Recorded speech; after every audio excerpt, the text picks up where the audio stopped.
Hey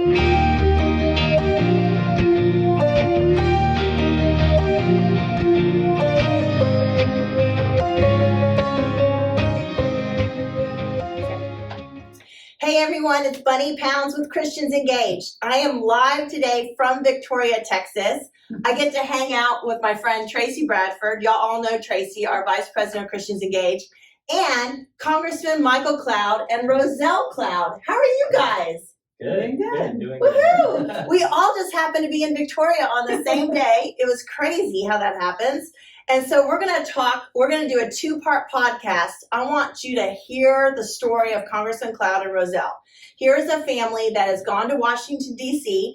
From the Texas 27th District, and he was elected in 2018. He ran 4 campaigns, a primary, a runoff, a special election, and then a general election.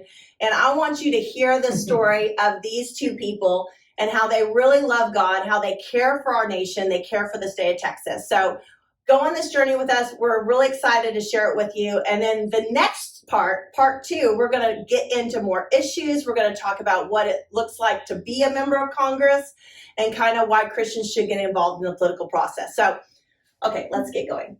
Well, thank you guys for joining us today. It's really good to be here. Yeah. So, Congressman Cloud, tell us about your childhood. Tell us about growing up. I know you went to Oral Roberts University. Yeah. A little later, but yeah. You started getting, before they had a good basketball team. All right. Before anybody knew what Oral Roberts was. Right. And you started getting involved politically. Talk about some of that genesis of your life and how you got kind of connected to government. Yeah.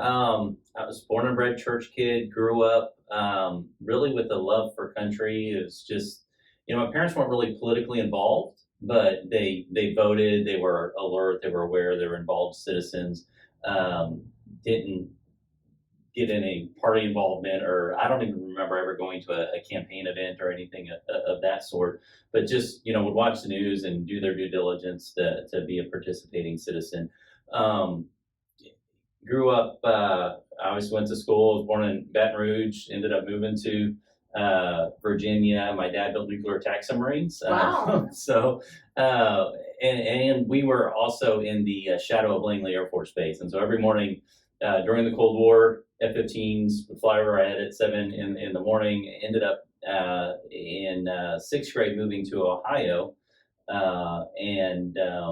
There I was, and obviously went to school. I was still young, but also got involved in Civil Air Patrol for a little while, and Wright-Patterson Air Force Base was there. Anyway, we just always grew up kind of, wasn't in the military, but in a military town, and it was just, I just felt like, a number of things were just putting a heart for the country in me, whether it's our history, our unique place in this earth. Didn't imagine ever running for office, certainly not the House of Representatives. At most I thought, it'd be kind of cool to be a staff member, doing something. Yeah, but that's and the House of Representatives really honestly felt like a drudgery, just thinking about that at the time. If so, wasn't really on the radar. Went to Oral Roberts University, was involved there, graduated, moved here to work for a church here in Victoria, and did that for quite a bit of time. And then I just went to vote one day, and someone asked me, "Hey, you want to go to the precinct convention?" And you're like, "What is that?" Yeah, well, sure. I don't know what that is, but sounds good. And so I went to the precinct convention. They were like, "Hey, we need good." I was, younger at the time. "We need good young people involved in the political world. You should go to the state convention." "Okay, sure. How do I do that?" Anyway, ended up going to my first precinct convention, my first county convention, my first state convention, and then we came back and started a political group for young people to be involved in the process. And then I ran for county chair of the political party 2 years later, and so I went from my first state convention, like, look at the lights, wow, to the next 2 years I was leading the delegation from our county there. And how old were you at that point? Oh. Very young. Early 30s or 20s? It had to be in my 30s because that's what the bylaws would have said. Yes, so But young, very young. Young. So yeah, we'll say that's young. We're all still young. Right. Well, and you met Rosel. She came here on a mission trip, right, to America from Mexico. When I was living in Ohio, actually, her church went on a mission trip through the U.S., and we met over 3 days. Wow, and you were how young? I was 17. She was 15. Mm-hmm. So, Rosel, tell us a little bit of that story. That sounds like an interesting love story. It's a really long story, but I'll try to make it short. Basically, as soon as he saw me, he chased me all around, and there's actually proof of that. He likes to say the other way, but yeah, I mean, our church stopped at different churches, and one of them was his church. So they were kind of like the welcome youth. We were young too, and there was just like 4 or 5 of us, and then he was just part of the welcome youth to youth, So we hang out those 3-4 days, and I just saw something different about him. I was completely like not looking for something, and that's when usually God shows up, when you let go of those things, and then it's like, this is who I've been wanting for you to see. So there, after that, we just rode for 7 years. I was in Mexico, and he was before the internet. Before the internet was invented. So yeah, you were a real pen pal. Some were halfway through, then the internet came through, and we have a lot of emails back and forth too. So, and you're now a naturalized citizen in the United States. You've ever been a teacher for over 20 years, right, in the public school system. I mean, what an amazing story! Wow, what a love story. I mean, love at first sight, right? Yeah. Yeah, pretty much. Would you ever go for that with your kids now? We had, a 7-year long distance relationship that actually spanned a border of a country. So it's not anything I would wish upon anybody, because it was difficult. I mean, we would go 10 months without seeing each other, 8 months without seeing each other. When I moved to Texas, just knowing that she was less than a day's drive away was a major thing.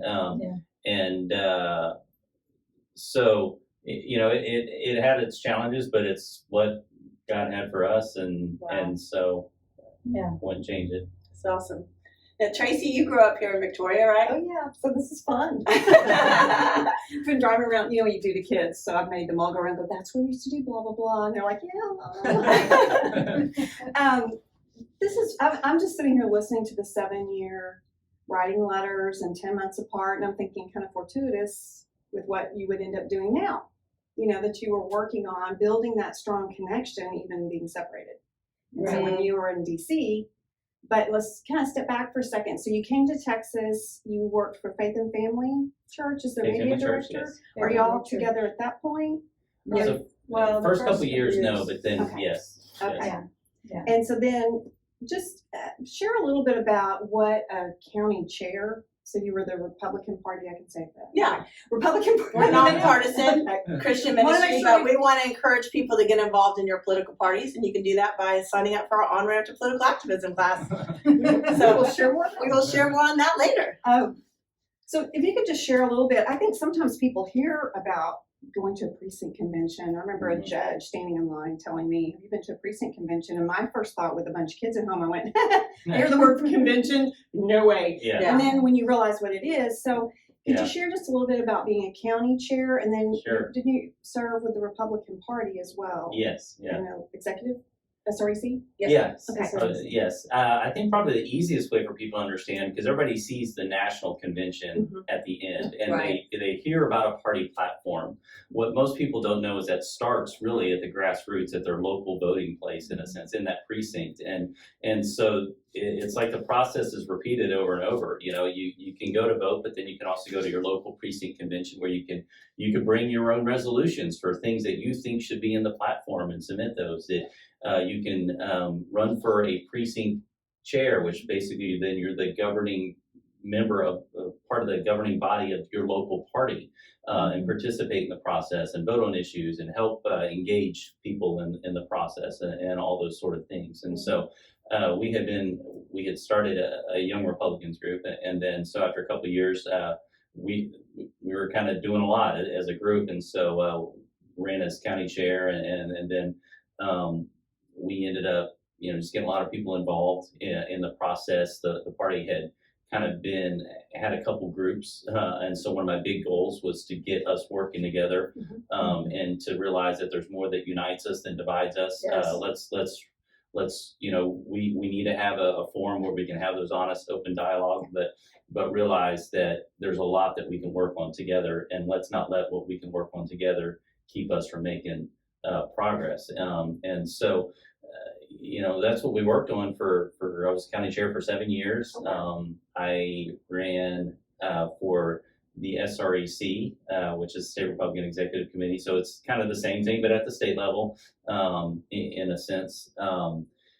And I remember that, and that was a really proud moment for me, just after seeing him do this volunteer work for so many years, and when they were voting for committeeman and the SREC, it was like a big unanimous moment, and we were not expecting that. I was just like, wow.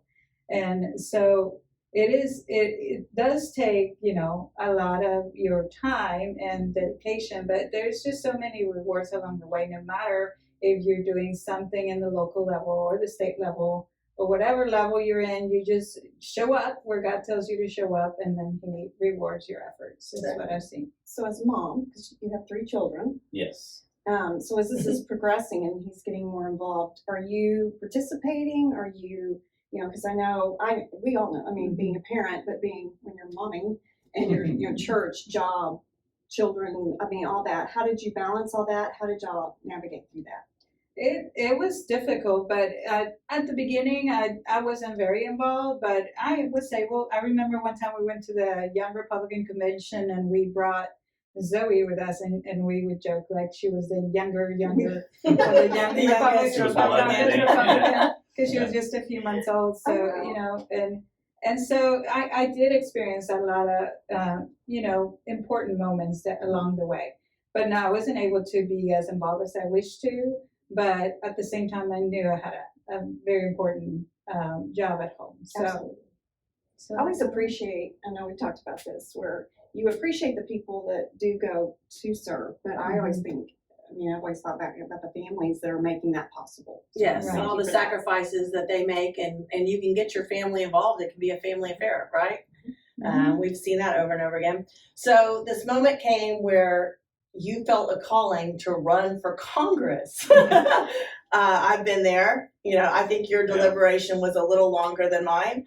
But you decide to change everything and run for Congress. Tell us about that moment, and how you reached that decision. I felt like it was about 100 moments along the way.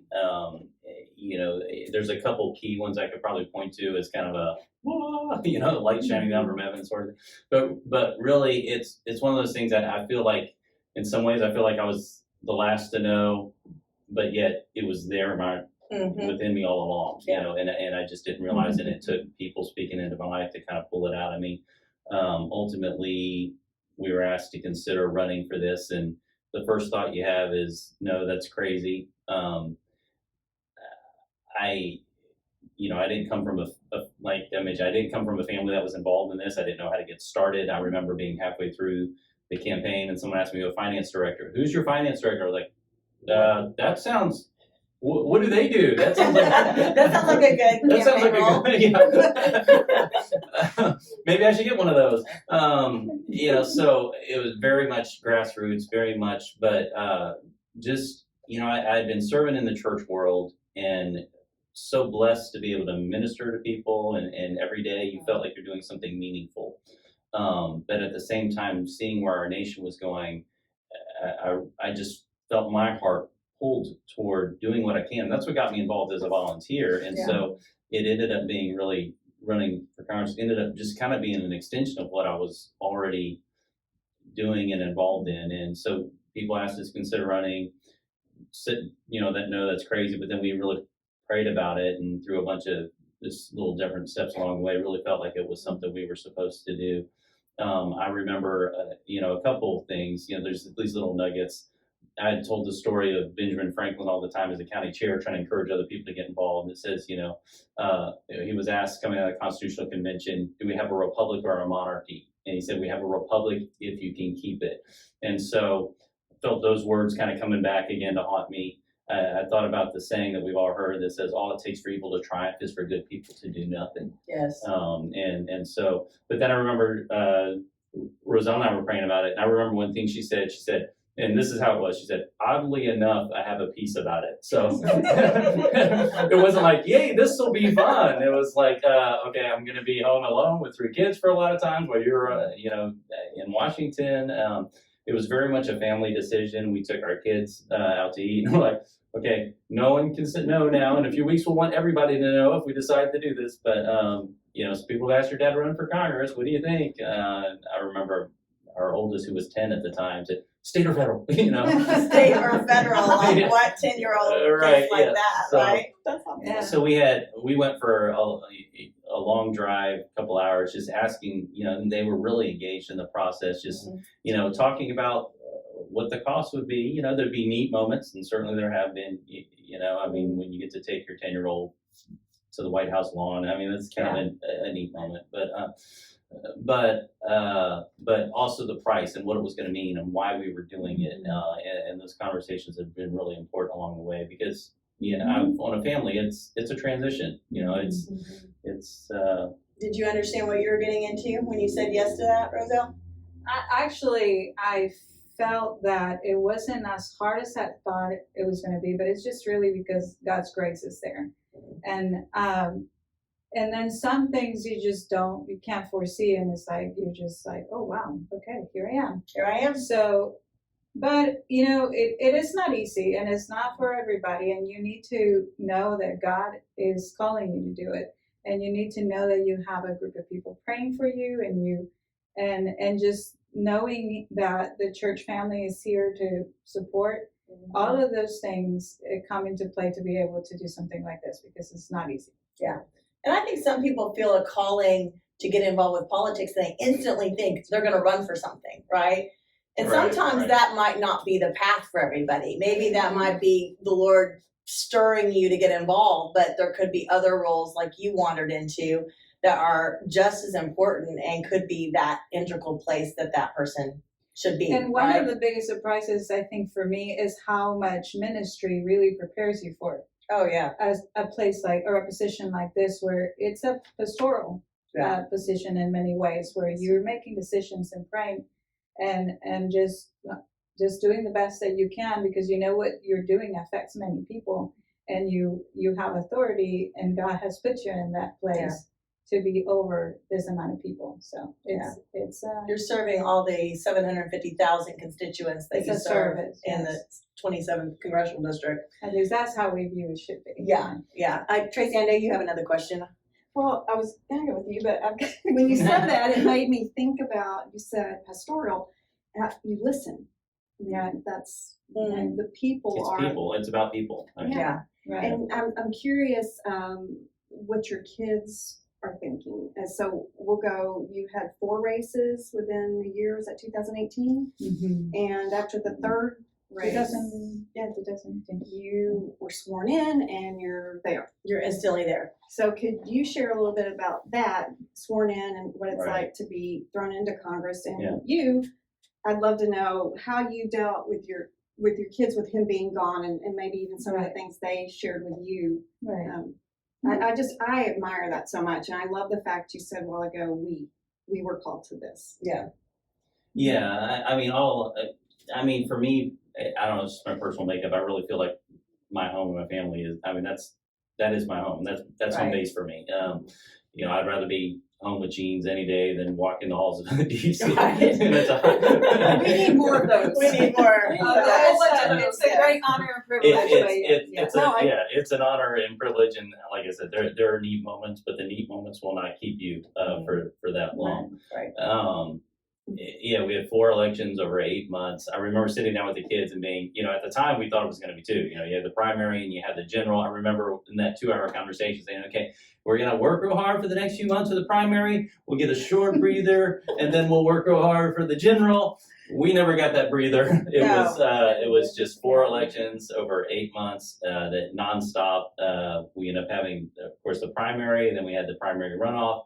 Then during that whole process, there was a vacancy, and so we had a special election, and then we had of course, the general. In a special election, normally you're elected in November, and so you have a couple months to ramp up, figure out Choose staff, staff, all those kind of things.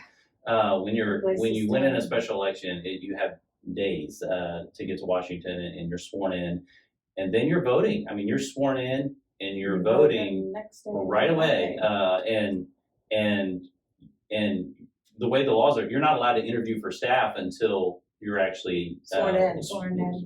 elected. So you're in Washington and have a great office, because we inherited an office from a veteran member with no staff to fill it. You're trying to figure out where you're trying to make sure you get the votes right, but you're also staffing up an office like you would any other business startup. Where's the printer ink? How do we get the emails up and running? How do we, do all this? How do we get the district offices open so that we can serve people?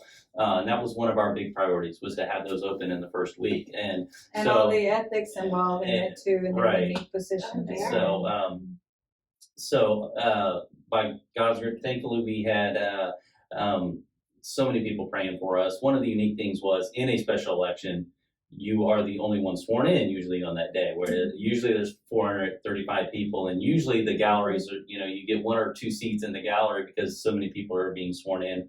Well, we could have as many people you want. So there were like 40 to 50 rowdy Texans showed up. And of course, when we were sworn in, it was, ah! Even Nancy Pelosi was like, what's going on up there? Like, When I heard from one of your supporters that they even made you a quilt where they put notes from different people on, Yes. right? Yeah. I mean, like, Definitely. different special things that they gave you at that day. We could not have done it without the prayers and support of the people.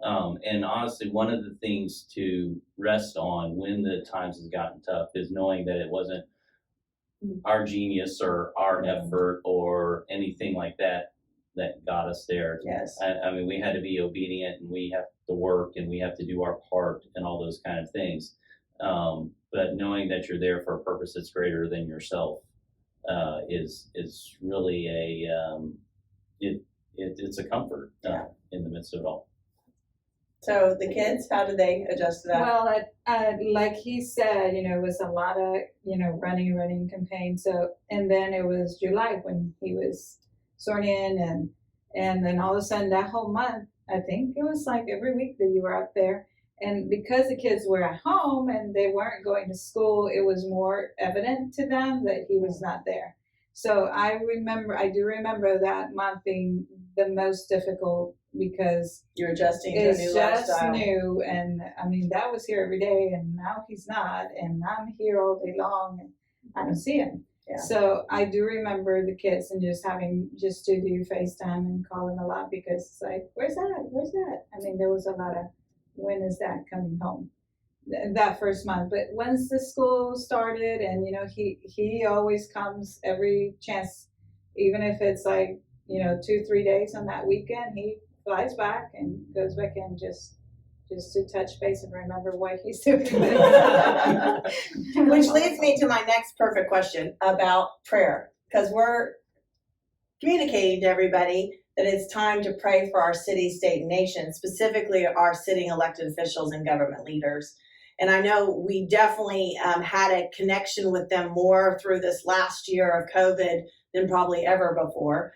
But why should we be praying for our elected officials and their spouses and their family, Rosel? Well, like I was saying, the honor and privilege and this pastoral and mantle that is on you over the region that you're in, just like a parent for a child, you're the authority.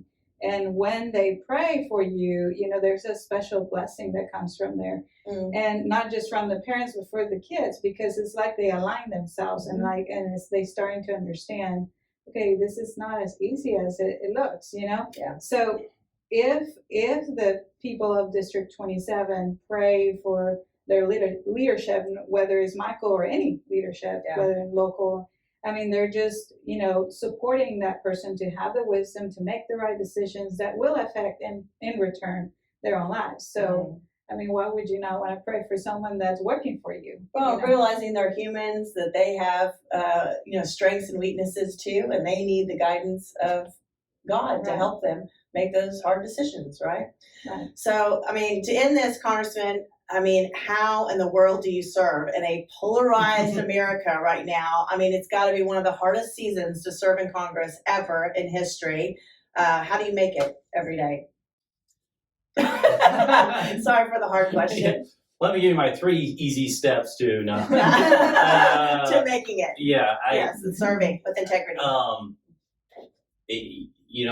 This is a new road for me, in a sense, and we're in a time and season of our nation that's really unprecedented in many ways, at least, in my generation and probably the last few generations. And so it's definitely one you have to remember while you're there. You have to be in prayer about how to navigate it all. I think really keeping a narrow focus is one of the things I try to do to cut out a lot of the clutter on things. There's so much of things that are going on that's really superficial and a distraction and the latest shiny object, whether it's 80% of the news stories that tries to get everybody amped up Right. are really not things that we're going to be thinking about even 10 years from now. And so trying to be focused on those things that really matter. And then when it comes from a partisan, I wish I could say I have the cure-all for partisanship. I just try to be an example where I can, Yes. and as imperfectly as that is, but just to try to,